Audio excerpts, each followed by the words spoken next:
অর্থ পরিকল্পনা ও সমন্বয় এবং তথ্য প্রযুক্তি দপ্তরের মন্ত্রী প্রণজিৎ সিংহ রায় শনিবার মহাকরণে গ্রুপ সি পদে ১৯ জন চাকুরি প্রাপকের হাতে অফার তুলে দিয়েছেন। এদের মধ্যে পরিকল্পনা ও সমন্বয় দপ্তরে ১৪ জন এবং অডিট দপ্তরে ৪ জনের হাতে এই নিয়োগপত্র তুলে দেন তিনি। উল্লেখ্য, রাজ্যে বিজেপি সরকার গঠিত হওয়ার পর থেকে স্বচ্ছ নিয়োগ নীতির মাধ্যমে বিভিন্ন দপ্তরে লোক নিয়োগ করা হচ্ছে। জিআরপিটির মাধ্যমে পরীক্ষায় তারা উত্তীর্ণ হয়েছে।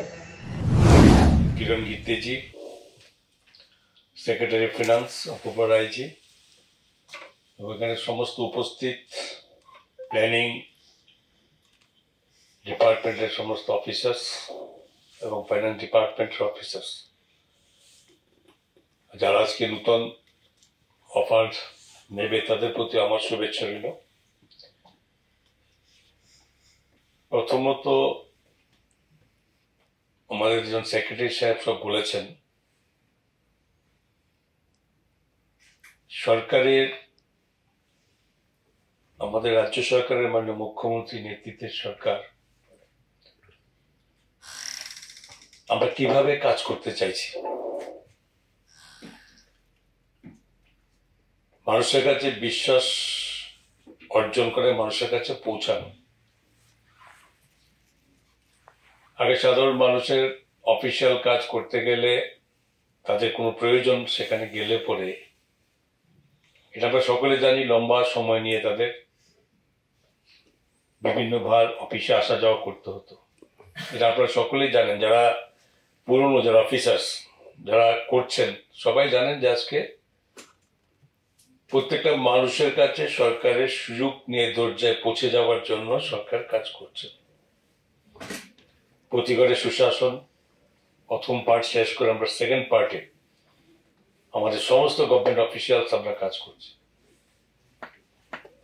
পরিবর্তন এই জায়গাটাই ভাবতে হবে, যারা পুরনো এখনো আছেন তো আপনারা নিশ্চয়ই ফিল করছেন যে আগের যেভাবে সরকারের ভাবনা চিন্তা কাজ করা সেটা সরকারের আমূল পরিবর্তন হয়েছে। কারণ দেশের প্রধানমন্ত্রীজি যেভাবে চাইছেন সারা দেশে কাজ করতে সেটাই আমরা লক্ষ্য রেখে আমাদের সরকারও সেই ব্যাপারে কাজ করছে। আমরা আজকে বিভিন্নভাবে আমাদের গীতিজি বলছিলেন যে এই সুশাসন বা যে বিকশিত ভারত সংকল্প যাত্রা, এটা আমি এত ব্যাখ্যা দেবো না, যেটুকু আমরা বুঝতে পারি এগুলো কি চাইছি, উদ্দেশ্য কি। আজকে আমরা বিভিন্ন আইটি সেক্টর আমাদের যেখানে গভর্নেন্স বা বিভিন্ন রকম ভাবে যে প্রত্যেক বাড়ি মানে এলাকাতে প্রতিটা 58 ব্লকসের মধ্যে প্রত্যেকটা ব্লকের মধ্যে আমাদের মানে এলাকায় যাওয়ার জন্য ভ্যানের মধ্যে সমস্ত ব্যবস্থাপনা রেখে আমরা যাচ্ছে। আমার একটা পেপার দরকার, সার্টিফিকেট আছে কোন রকম, বিভিন্ন ব্যাংক অ্যাকাউন্ট থেকে শুরু করে এই জিনিসগুলো এখন আর অফিসে দৌড়ে আসতে হয় না। আমরা চাইলে আমরা আমাদের বাড়িতে বসে এলাকাতে বসে আমরা সেই কাজটুকু করতে পারি। এটা ভাবতে হবে যে ডিফারেন্সটা আগে কোথায় ছিল, আজকে কিভাবে সরকার চাইছে তা কাজ করার জন্য। উনি বলেছেন যে আমরা পেপারলেস গভর্নমেন্ট আমরা অলরেডি শুরু তার ব্যবস্থাপনা আমরা করেছি, মে মাস থেকে শুরু হয়েছিল এবং আমাদের ডিপার্টমেন্ট আইটি, ফিনান্স অ্যান্ড আমাদের প্ল্যানিং এই তিনটে ডিপার্টমেন্টের পেপারস কিন্তু আমাদের অলরেডি আমাদের এটা এই অফিসের মাধ্যমে আমরা কাজ করছি। যারা কাজ করছে তারা বলতে পারবেন আগে একটা ফাইল একটা কতদিন লাগতো সেটা পাস হয়ে গিয়ে মিনিস্টার টেবিলতে বেরিয়ে যেতে, টেবিল আসতে। এখন যারা কাজ করছেন আজকে আমার এখানে আইটি, প্ল্যানিং, ফাইন্যান্স বলতে পারবে যে সমস্ত ফাইল আসছে যেগুলো দেওয়া যায়, যেগুলো নিয়ে কোনো বক্তব্য থাকে না, কোনো ক্লারিফিকেশন থাকে না, ডিসকাশন থাকে না, সেই জিনিসগুলো হয়তো আবার এটা আলোচনার জন্য দেরি হয়, করতে হয়। বাকি ফাইল তো আজকে হয়েছে।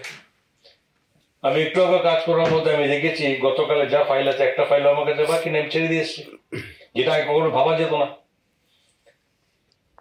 তো এই যে কাজের এখন অ্যাকচুয়ালি এটা বলার উদ্দেশ্য হচ্ছে সবাই জানি এটা চেঞ্জ হয়ে গেছে সিস্টেম, গভর্নমেন্টের যে এখানে কাজ করার সিস্টেমটা চেঞ্জ হয়ে গেছে। এটা আমাদের যারা পুরোনো আজকে অফিসার আছেন তারা তো জানেনি। কিন্তু এখন যারা নতুন আসছে তাদের কাছে আমাদের সেটাই থাকবে যে এখানে পুরনো অফিসার্স যারা এমপ্লয়িজ আছে তারও তাদেরকে সেই গাইডেন্সটা দিতে হবে। আমি কাউকে খারাপ বলছি না, যারা আমরা পুরনো সিস্টেমে আমরা পড়ে গেছিলাম, কিন্তু এখন চেঞ্জ হচ্ছে। নতুন যারা আজকে যুক্ত হচ্ছে আমাদের মধ্যে, তাদের মধ্যে যাতে আমাদের পুরনো সিস্টেমটা কোনো বাতাবরণ তাদের কাছে না পৌঁছায়। শুরুতেই শুরু হয়ে যাবে যে কাজ ফার্স্ট ওয়ার্ক আমাদের করতে হবে, যেটার জন্য সরকার ডেভেলপমেন্ট স্টেটের, সরকার মানুষের বিভিন্ন রকম সুযোগের জন্য, এটাই সরকারের কাজ। এবং এটা কাজটা যাতে কোথাও কোনো বিলম্ব না হয়, কোথাও না করে যে কোনো এটা আমাদের প্রথম লক্ষণীয়। এবং এটা নতুন যতজন আসছে এখানে জিআরবিটির মাধ্যমে অ্যারাউন্ড যতজন আসছে, গ্রুপ সি অলরেডি আমাদের ডিসাইডেড, সব ডিপার্টমেন্টের মধ্যে গ্রুপ সি সমস্ত যারা যোগদান করছে, অফার দেওয়া হচ্ছে। এর মধ্যে ঠিক বেশি দিন দূরে নেই যেখানে গ্রুপ ডিও কিছুদিন পরে সেখান থেকে শুরু হবে। তো আগের মতো বিভিন্ন ফাইল নিয়ে দৌড়াদৌড়ির সংখ্যা অনেক কমে যাচ্ছে। তো সেটা তারা কি করবে, তাদের জন্য অন্য কাজ এবং আরো বেশি স্পিডি, আরো বেশি ভাবে কাজের চিন্তা হচ্ছে সেখানে। তো এই সমস্ত কিছু মিলিয়েই সরকারের কাজ। এবং কাজটা কি, সরকার তো সব আপনারাই। সরকার মানেই তো সরকারের সমস্ত দপ্তরের যারা এমপ্লয়িজ আছে, আলটিমেটলি সবার একসঙ্গে মিলিত হয়ে সরকার। আমরা সকলে মিলে কাজ করলে সরকারের কাজ হবে। তো এই জিনিসগুলো আমাদের এটা শুরু করবে। একটা সময় আগে ঠিক আছে বলেছিলেন যে অফারটা তো চলে যেত, একটু আগে আমাকে গীতে সে বলছেন আগে অফার তো চলে যেত বাই পোস্টে, এখন সবে আমরা দিচ্ছি। এটা দেওয়াটা বড় কথা না, এটা আগে বাই পোস্টে অফার চলে যাওয়াও গভর্নমেন্ট এমপ্লয়ি হিসাবে জব হয়ে গেল, মানে কনফার্ম। আমরা তো উদ্দেশ্য হচ্ছে এই ছোট্ট কথা কয়েকটার জন্য শুরু থেকে আপনাদের সঙ্গে ফ্র্যাঙ্কলি আলোচনা করা যে আপনারা অফার পাওয়া মানে আমি সরকারি চাকরি পেয়ে গেলাম আর কি, আমার তো আর কিছু ব্যাপার নেই, না, অনেক ব্যাপার আছে।